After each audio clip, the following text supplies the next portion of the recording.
जय जोहार। आपने देखा तो न्यूज प्लस 21। मैं हूं आपन के संग ललिता चक्रधारी। चलो एक नजर डालथन पिहिनिया के खबर में।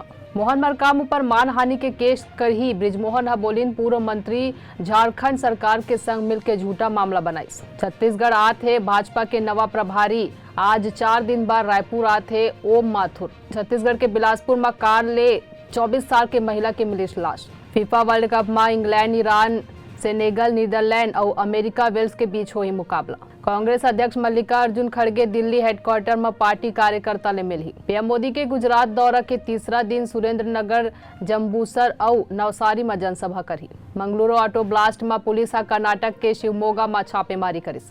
अरुण गोयल भारत के नवा चुनाव आयुक्त के तौर पर संभाली पद। राहुल गांधी संजय राउत ला करें फोन जानिस हाल चाल। उत्तर प्रदेश में 21,000 सिपाही ला जल्द मिली प्रमोशन, बनी हेड कांस्टेबल। ऐसे नहीं तमाम जानकारी ले लगातार अपडेट रहे बर देखत रहो न्यूज प्लस 21 आप मन के हक के बात।